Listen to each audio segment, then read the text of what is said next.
नमस्कार, आप देख रहे हैं देशवा न्यूज और मैं हूं आपके साथ दक्षा प्रिया। बुलेटिन की शुरुआत करते हैं राजनीति गलियारे की खबर से। बिहार में जातीय जनगणना करने का रास्ता साफ होता नजर आ रहा है। जातीय जनगणना को लेकर आज सर्वदलीय बैठक हुई, जिसमें सत्ताधारी दल, विपक्षी दल के साथ साथ सूबे के सभी दलों के नेता शामिल हुए। वहीं इस बैठक के बाद मुख्यमंत्री नीतीश कुमार ने मीडिया कर्मियों से बातचीत की। इस दौरान उन्होंने कहा कि जातीय जनगणना के लिए कैबिनेट में प्रस्ताव लाया जाएगा। साथ ही उन्होंने कहा कि इसके लिए फंड भी मुहैया कराई जाएगी। सब लोगों ने अपनी बात रखी, उसका सर्वसम्मति से ये निर्णय हो गया कि बिहार में जाति आधारित गणना की जाएगी। हर लोगों के बारे में पूरी जानकारी दी जाएगी और इसके लिए बड़े पैमाने पर और तेजी से काम किया जाएगा। और इसके लिए राज्य सरकार की तरफ से जितने लोगों को इस काम में, इस गणना में लगाया जाएगा, उनकी सबसे पहले एक ट्रेनिंग करा दी जाएगी।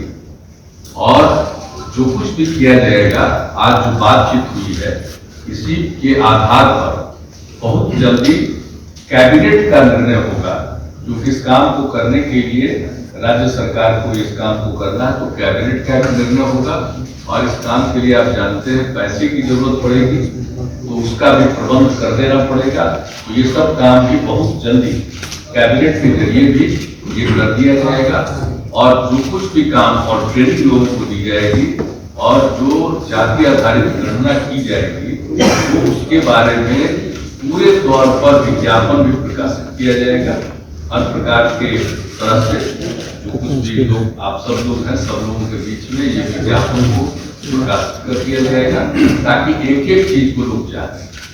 और जो भी हमारे, आप जानते हैं विधानसभा में जो 9 दल और सब लोगों के सर्वसम्मति से बात हो गई, तो जो कुछ भी ये काम शुरू होगा और उसके बारे में सरकारी तौर पर दलों को भी इसकी जानकारी दी जाए, ताकि सब लोगों को ये मालूम रहे कि एक काम किया जा रहा है। और आप लोगों के बीच में भी इसको प्रकाशित कर दिया जाएगा, ताकि आप लोग भी एक बात को जानिएगा, ताकि इस काम को बहुत तेजी से किया जाएगा। और इसके लिए हम लोगों ने आज बातचीत कर ली है, तो कैबिनेट के माध्यम से ये हम लोग तय कर देंगे। एक समय सीमा हम लोग पूरी कोशिश करेंगे कि एक समय सीमा के अंदर ये पूरा का पूरा काम शुरू कर देंगे। तो वो सब बात की प्रकाशित कर दी। इधर सर्वदलीय बैठक से पहले केंद्रीय मंत्री गिरिराज सिंह ने जातीय जनगणना पर बड़ा बयान दिया है। कटिहार में पत्रकारों से बात करते हुए उन्होंने कहा है कि बीजेपी जातीय जनगणना का विरोध नहीं करती है, बल्कि हम चाहते हैं कि सभी धर्म और जाति के लोगों की गणना हो। उन्होंने कहा है कि हिंदू के साथ साथ मुसलमानों की जातियों की भी गणना होनी चाहिए। उसमें मेरे जैसे व्यक्तिगत राय पूछे गए, तो आज की तारीख में देश में धर्म परिवर्तन का एक सख्त कानून होना चाहिए। आज प्रदेश बिहार सरकार के जो जनगणना, जातीय जनगणना की बात,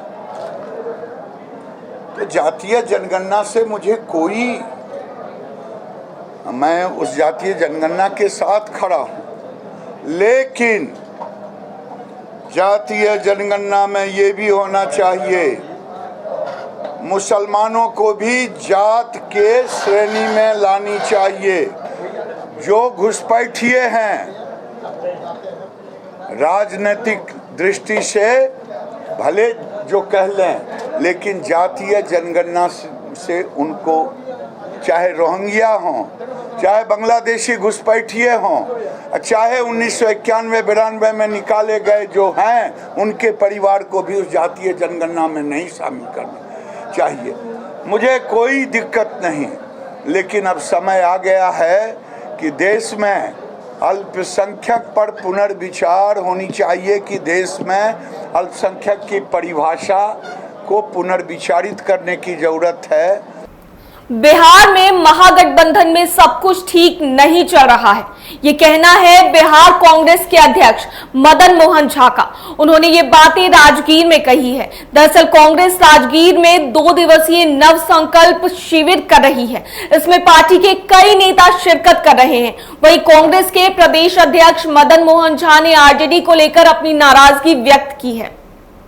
राज्यसभा मेरा सदस्यों आप जानते हैं सदस्य की संख्या से होता है, और जब आपस में सामंजस्य होता है तब मिलजुल के होता है। अभी जो स्थिति है बिहार में उसमें मेरा कोई सामंजस्य नहीं है पार्टी से, लेकिन हम लोग प्रयास करते हैं कि आगे जो चुनाव आने वाला है उसमें हम लोग किसी न किसी से सामंजस्य करके अपना उम्मीदवार देंगे। झारखंड के मुख्यमंत्री हेमंत सोरेन के करीबियों की ओर से स्थापित की गई शेल कंपनी में निवेश के मामले की सुनवाई झारखंड हाईकोर्ट में हुई।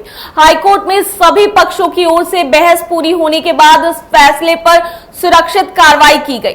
कोर्ट मामले में 3 जून को अपना याचिका की वैधता पर सुनवाई करेगी। इस दौरान कोर्ट ने सिर्फ मुख्यमंत्री हेमंत सोरेन, उनके भाई बसंत सोरेन और उनके करीबियों के शेल कंपनी में निवेश के मामले में याचिका की वैधता पर सुनवाई की है। माननीय खंडपीठ ने सभी पक्षों को सुनने के उपरांत इस मामले में मेंटेनेबिलिटी के ऊपर फैसला को सुरक्षित रख लिया है और इसमें 3 जून को माननीय खंडपीठ के द्वारा फैसला सुनाया जाएगा। आज माननीय न्यायालय ने सभी पक्षों को सुना और मेंटेनेबिलिटी पे ऑनरेबल सुप्रीम कोर्ट के डिसीजन के बाद था सुनना। माननीय न्यायालय ने सुनवाई करी और उसमें सभी पक्षों ने अपना पक्ष रखा और ऑर्डर रिजर्व हो गया। ये परसों माननीय न्यायालय ऑर्डर करेगी, ऑर्डर माने जजमेंट आएगा। पूर्व विधायक चितरंजन शर्मा के भाई के हत्याकांड मामले में पुलिस ने एक नामजद आरोपी को गिरफ्तार किया है। गिरफ्तारी की पुष्टि करते हुए पत्रकार नगर थाना प्रभारी मनोरंजन भारती ने बताया कि घटनास्थल के पास लगे सीसीटीवी फुटेज के आधार पर युवक को अरेस्ट किया गया है। साथ ही दूसरे अपराधियों की तलाश जारी है। इनफैक्ट जो कल यहाँ 2 आदमी की गोली मारी गई थी, उसमें हम लोगों ने आरंभिक अनुसंधान में जो वहाँ लोकल सीसीटीवी फुटेज हमने देखा है कि उसमें जो है वो बाइक से आया है, वो लोग उन लोगों ने गोली चलाया है और उसके आधार पर हम लोगों ने मतलब एक FIR भी लॉन्च किया है और गिरफ्तारी भी का चल रहा है और एक आदमी को गिरफ्तार भी किया गया है आज। घटना के कारण क्या लगता है? और घटना के कारण जो अब तक हम लोग को मिल रहा है उनको, तो वो लग रहा है कि पहले से चला रहा है कुछ इन लोगों के बीच, उसका ओरिजिन बहुत पहले से चला आ रहा है। उसके बारे में हम लोग बढ़िया से पता कर रहे हैं। अभी ये लोग FIR कराएं, किसको नामजद किया गया है?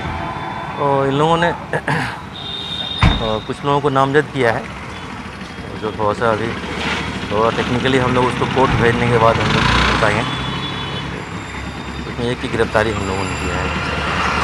तो क्या जो गिरफ्तारी हुई है वो कंस्पिरेसी में है या शूटर में? और उन लोगों ने जो जिनका बताया है उसी जिनके बारे में बताया कि संलिप्तता है वही लोग। देशवा न्यूज में फिलहाल के लिए इतना ही। मुझे दीजिए इजाजत। अगर अभी तक आपने हमारे चैनल को सब्सक्राइब नहीं किया तो हमारे चैनल को सब्सक्राइब कर ले, साथ ही हमारे फेसबुक पेज को भी लाइक करें और हमें ट्विटर और इंस्टाग्राम पर फॉलो करें। धन्यवाद।